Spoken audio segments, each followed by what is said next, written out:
I have been putting together decks since my internship in college.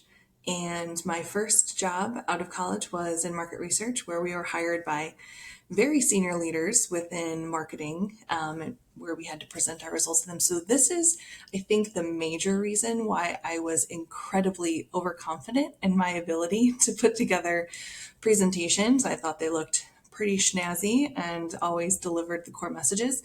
But that's also what made the smack in the face of my wake up call feel even harder when it happened. So, when I was a analytics manager at the American Medical Association, there was a group of people that were in charge of some pretty high level projects around an enterprise digital strategy.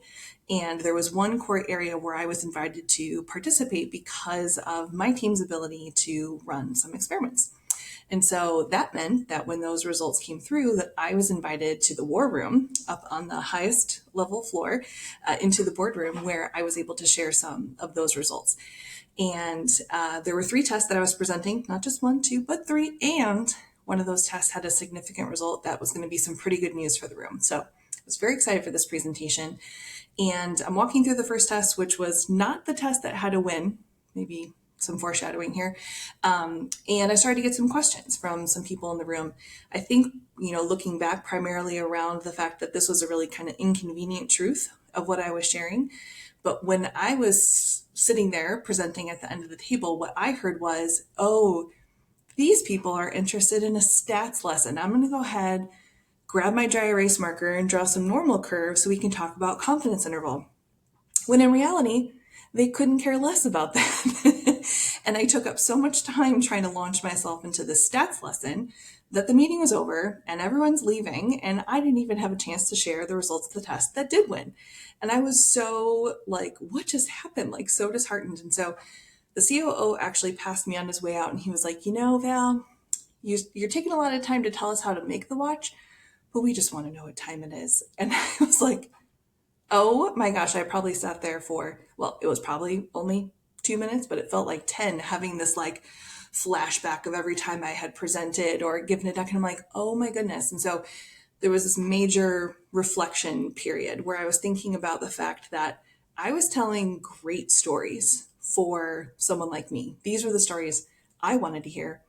These were not necessarily the stories that my audience signed up for, and not the ones that they were most interested in hearing when they came to my meetings. And so I went through this whole period of like stripping this back and like thinking about motivations and what's going to get people excited about the actionability of what these analyses and these experiments are sharing. So I kind of came up with this formula after a lot of trial and error at multiple places that I worked, because I took this to next jobs as well. And so boiled it down to breaking down first, where were our heads when we decided to either launch this test or invest in this analysis? So why is the first one.